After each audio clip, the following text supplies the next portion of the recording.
നമ്മൾ വേറെ എന്തെങ്കിലും ചില അസുഖങ്ങൾക്ക് വേണ്ടി ലാബ് ടെസ്റ്റ് ചെയ്യുമ്പോഴായിരിക്കും നമ്മൾ പലരും ഈ കൊളസ്ട്രോൾ ഉണ്ട് എന്നുള്ള കാര്യം അറിഞ്ഞു വരുന്നത്. അപ്പോൾ കൊളസ്ട്രോൾ ഉണ്ടെന്ന് അറിയുമ്പോൾ തന്നെ അപ്പോൾ തന്നെ പേഷ്യൻസ് ചോദിക്കുന്നു, ഡോക്ടറെ കൊളസ്ട്രോൾ ഉണ്ട്, എനിക്ക് 210 കൊളസ്ട്രോൾ ടോട്ടൽ കൊളസ്ട്രോൾ ഉള്ളത്, ഞാൻ മരുന്നെടുക്കണോ എന്ന് പറഞ്ഞ് ചോദിക്കുന്നവർ ഒരുപാട് പേരുണ്ട്. അപ്പോൾ ഈ കൊളസ്ട്രോൾ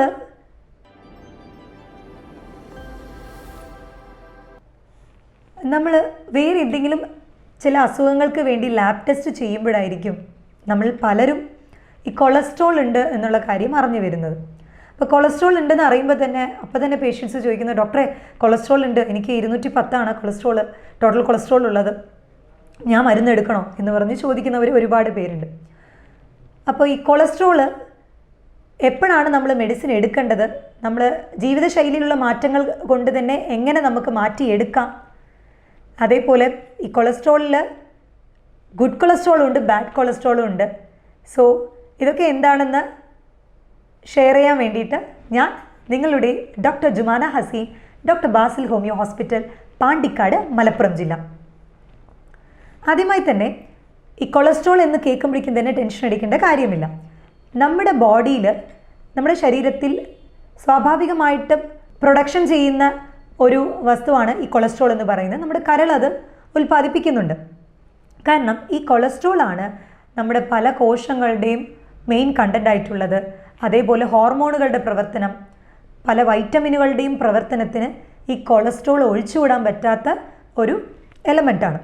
ഈ കൊളസ്ട്രോൾ നമുക്ക് നമ്മുടെ കോശങ്ങളിൽ കാണപ്പെടുന്നതാണ്. അതേപോലെ തന്നെ നമ്മുടെ ഹോർമോണുകൾ ശരിയായ രീതിയിൽ പ്രവർത്തിക്കാൻ, ചില വൈറ്റമിൻസിൻ്റെ പ്രവർത്തനങ്ങൾക്കൊക്കെ ഒഴിച്ചുകൂടാൻ പറ്റാത്ത ഒന്നാണ് ഈ കൊളസ്ട്രോൾ എന്ന് പറയുന്നത്. അപ്പോൾ ഈ കൊളസ്ട്രോൾ നമ്മുടെ ശരീരത്തിൽ കരൾ തന്നെ ഉൽപ്പാദിപ്പിക്കുന്നുണ്ട് ആവശ്യത്തിനുള്ളത്. അപ്പോൾ അതിൻ്റെ കൂടെ നമ്മൾ നമ്മുടെ ഭക്ഷണ രീതിയിൽ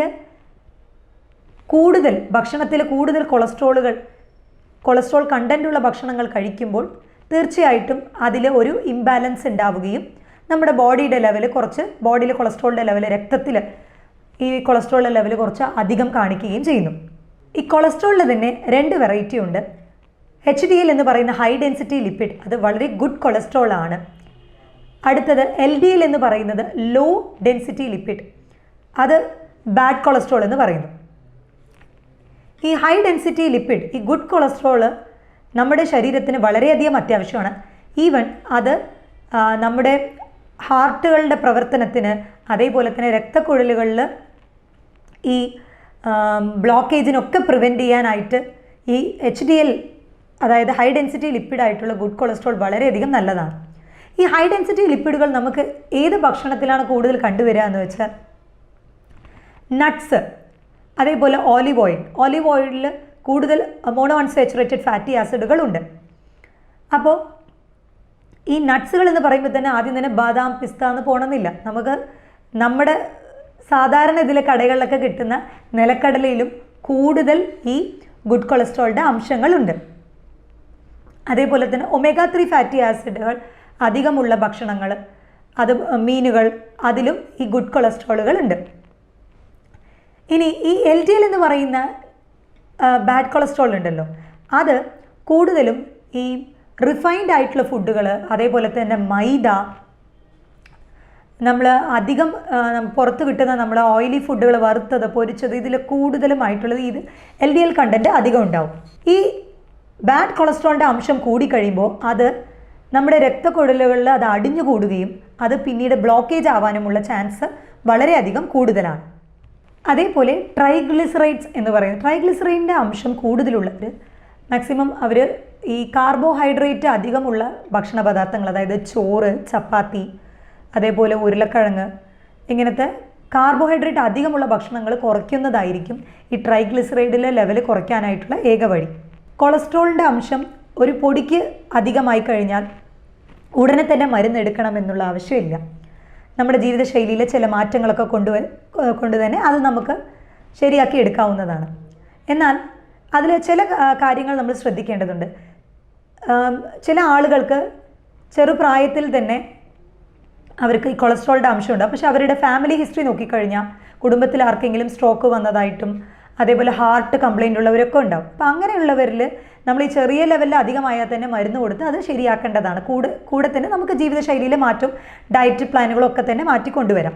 എന്നാൽ ഇങ്ങനത്തെ ഒരു കോംപ്ലിക്കേഷനും ഇല്ല, ഒരു പ്രായം അധികം ഇല്ല, ചെറുപ്രായക്കാരാണ്, കുടുംബത്തിൽ ആർക്കും തന്നെ ഇങ്ങനെ ഒരു ഫാമിലി ഹിസ്റ്ററി ഇല്ല, കൊളസ്ട്രോളിൻ്റെ ഹിസ്റ്ററി ഇല്ല, ഇപ്പോൾ ചെറിയ ലെവലിൽ അധികമായിരിക്കുകയാണെന്നുണ്ടെങ്കിൽ തീർച്ചയായിട്ടും അവർക്ക് ജീവിതശൈലിയിൽ മാറ്റം കൊണ്ട് തന്നെ ഈ കൊളസ്ട്രോളിൻ്റെ അംശം കുറയ്ക്കാവുന്നതാണ്. അതായത് ബാഡ് കൊളസ്ട്രോൾ എന്ന് പറയുന്ന LDLൻ്റെ അംശം കുറയ്ക്കാവുന്നതാണ്. അതിന് നമ്മൾ കൂടുതലും ആദ്യം ചെയ്യേണ്ടത് എന്താണെന്ന് വെച്ചാൽ എക്സസൈസ്. നമ്മൾ ഈ എക്സസൈസ് കൂടുതൽ ചെയ്യും തോറും HDLൻ്റെ ലെവൽ കൂടും. ഹൈ ഡെൻസിറ്റി ലിപ്പിഡ് ആയിട്ടുള്ള നമ്മുടെ ഈ ഗുഡ് കൊളസ്ട്രോൾ കൂടും. ഗുഡ് കൊളസ്ട്രോൾ കൂടി കഴിയുമ്പോൾ സ്വാഭാവികമായിട്ടും നമുക്ക് ആരോഗ്യ പ്രശ്നങ്ങൾ, അതായത് ഹാർട്ട് കോംപ്ലിക്കേഷനോ വേറെ, അതായത് കൊളസ്ട്രോൾ കൂടിയത് കൊണ്ടുള്ള ആരോഗ്യ പ്രശ്നങ്ങൾ വരാതിരിക്കാനായിട്ട് ഇത് തടയും നമ്മുടെ ഈ ഗുഡ് കൊളസ്ട്രോൾ. അപ്പോൾ അതിന് കൂടുതലായിട്ടും എക്സസൈസുകൾ ചെയ്യുക. അതായത് മേലനങ്ങിയുള്ള എക്സസൈസ്, ജോഗിങ്, സ്വിമ്മിങ്, ഡാൻസിങ്, അതുപോലെ ഇങ്ങനത്തെ മേലനങ്ങിയുള്ള എക്സസൈസ് ചെയ്യുക. ഭക്ഷണത്തിൽ കൂടുതലും പച്ചക്കറികൾ, പഴങ്ങൾ, ഫൈബർ, അതായത് നാര് കണ്ടന്റ് അധികമുള്ള ഭക്ഷണ രീതികൾ കൂടുതൽ ഉൾപ്പെടുത്താൻ ശ്രദ്ധിക്കാം. അപ്പോൾ ഈ പഴങ്ങൾ ജ്യൂസായിട്ട് കഴിക്കുന്നതിന് പകരം അതേപടി കഴിക്കുന്നതായിരിക്കും കുറച്ചുകൂടെ എഫക്റ്റീവ് ആവാം. ഇനി ഈ LDL എന്ന് പറയുന്ന ബാഡ് കൊളസ്ട്രോൾ കൂടുതലുള്ള ഒരു ഭക്ഷണം എന്താണെന്ന് വെച്ചാൽ നമ്മൾ ഈ റെഡ് മീറ്റ് എന്ന് പറയും. അതായത് ഈ മട്ടൻ, അതേപോലെ തന്നെ ബീഫ്, പോർക്ക്, ഇങ്ങനത്തെ ഉള്ള വസ്തുക്കളിലൊക്കെ കൂടുതലും LDL, അതായത് നമ്മുടെ ഈ കൊളസ്ട്രോളിൻ്റെ, ബാഡ് കൊളസ്ട്രോളിൻ്റെ അംശം കൂടുതലാണ്. അപ്പോൾ അതിൻ്റെ ഉപയോഗം കുറയ്ക്കാൻ നോക്കുക. ഓയിലി ഫുഡ്സ്, എണ്ണ പലഹാരങ്ങൾ പരമാവധി ഒഴിവാക്കാനായിട്ട് ശ്രദ്ധിക്കുക. അതുപോലെ തന്നെ ഇപ്പോൾ കൂടുതൽ ആളുകളും ഈ ലിവർ കംപ്ലൈൻറ്റ് ആയിട്ട് വരുന്നവർ, അതായത് ഇപ്പോൾ ഒരു ചെറിയൊരു സ്കാനിങ്ങിലായിരിക്കും ഫാറ്റി ലിവർ എന്ന് പറഞ്ഞ് നമ്മൾ കാണുന്നത്. അപ്പോൾ ഈ ഫാറ്റി ലിവർ എന്ന് പറയുന്നതും ഈ ഫാറ്റിൻ്റെ ഒരു ഡെപ്പോസിഷൻ വരുന്നുണ്ട്. അപ്പം ഞാൻ പറഞ്ഞുവല്ലോ, കരളാണ് നമുക്ക് ബോഡിക്ക് ആവശ്യമായിട്ടുള്ള കൊളസ്ട്രോളുകളൊക്കെ തന്നെ ഉൽപ്പാദിപ്പിക്കുന്നത്. അപ്പം നമ്മൾ അതിലും കൂടുതലായിട്ട് നമ്മൾ ഭക്ഷണത്തിൽ കൂടുതൽ കൊളസ്ട്രോളുകൾ വരുമ്പോൾ, ഫാറ്റ് കണ്ടൻറ്റ് വരുമ്പോൾ ഡെഫിനറ്റായിട്ടും അത് കരളിൽ ഡെപ്പോസിറ്റ് ചെയ്യാനുള്ള ചാൻസ് വളരെയധികം കൂടുതലാണ്. ഇനി ഈ നമ്മുടെ ബോഡിയിലുള്ള ബാഡ് കൊളസ്ട്രോളിനെ റിമൂവ് ചെയ്യാനായിട്ടുള്ള ഒരു ചെറിയ ടിപ്പ് ഞാൻ പറയാം. നമ്മൾ കൂടുതലും ഈ ചുവന്ന മുളക് ഭക്ഷണത്തിൽ കൂടുതൽ ഉൾപ്പെടുത്താൻ നോക്കുക. കാരണം അത് നമ്മുടെ ദഹനശേഷീനെ കൂട്ടും. അതേപോലെ തന്നെ ബാഡ് കൊളസ്ട്രോളിനെ അത് അലിയിച്ച് കളയാനായിട്ട് ഒരുപാട് സഹായിക്കുന്ന ഒന്നാണ് ഈ ചുവന്ന മുളക് എന്ന് പറയുന്നത്. മോസ്റ്റ്ലി നമ്മൾ ഈ നോൺ വെജ് ഉണ്ടാക്കുമ്പോൾ തന്നെ അതിൽ നമ്മൾ ചുവന്ന മുളക്, നമ്മുടെ ഇവിടെയൊക്കെ നാട്ടിലൊക്കെ അത് മെയിൻ കണ്ടൻറ്റാണ്. അപ്പോൾ ഈ ചുവന്ന മുളക് വളരെയധികം എഫക്റ്റീവാണ്. അതേപോലെ തന്നെ ഓലിവ് ഓയിലിൽ കൂടുതൽ മോണോ അൺസാച്ചുറേറ്റഡ് ഫാറ്റി ആസിഡ് ഉള്ളത് കൊണ്ട് തന്നെ അത് ഒരു ഗുഡ് കൊളസ്ട്രോൾ ആയിട്ടാണ് പ്രവർത്തിക്കുക. അത് നമ്മുടെ ബോഡിയുടെ ശരീരത്തിന് ദഹനശേഷിക്ക് നല്ലതാണ്. അതേപോലെ തന്നെ നമ്മുടെ ബോഡിയുടെ വേണ്ടാത്ത കൊഴുപ്പുകളൊക്കെ അത് അലിയിച്ച് കളയാനും വളരെ ഇഫക്റ്റീവാണ്. അപ്പോൾ നമ്മുടെ ശരീരത്തിൽ അടിഞ്ഞുകൂടുന്ന ഈ ബാഡ് കൊളസ്ട്രോൾ അത് റിമൂവ് ചെയ്യാനായിട്ടുള്ള ഒരു ചെറിയ ടിപ്പാണ് ഞാനിപ്പോൾ പറയുന്നത്. ഈ ഓലിവ് ഓയിൽ എന്ന് പറയുന്നത് കൂടുതൽ ഹെൽത്ത് ബെനിഫിറ്റ്സ് ഉള്ളതാണ്. ഒരുപാട് ഔഷധ ഗുണങ്ങളുണ്ട്. മാത്രമല്ല അതിൽ മോണോ അൺസാച്ചുറേറ്റഡ് ഫാറ്റി ആസിഡ്സ് ഒരുപാടുണ്ട്. അപ്പോൾ അത് നമ്മുടെ ദഹനശേഷിനെ ഒരുപാട് ഇംപ്രൂവൈസ് ചെയ്യുന്ന ഒന്നാണ്. അപ്പോൾ ഈ ഓലിവ് ഓയിൽ ഒരു 2 ടേബിൾ സ്പൂൺ എടുക്കുക. അതിൻ്റെ കൂടെ തന്നെ ഞാൻ നേരത്തെ പറഞ്ഞ ഈ ചുവന്ന മുളക് പൊടിച്ചത് അത് ഒരിത്തിരി, അതേപോലെ ലെമൺ, നാരങ്ങാ നീര്, അതിലും നല്ല ഔഷധ ഗുണങ്ങളുണ്ട്, ആൻറ്റി ഓക്സിഡൻസ് ആണ്. മാത്രമല്ല അതിനെ കൊഴുപ്പിനെ റിമൂവ് ചെയ്യാനുള്ള, കൊഴുപ്പിനെ അലിയിച്ച് കളയാനുള്ള ഒരു കപ്പാസിറ്റിയും കൂടെ ഈ ലെമണിനുണ്ട്. കാരണം അതിനുള്ള കപ്പാസിറ്റി ഈ ഒരു കോമ്പിനേഷന് ഉണ്ട്.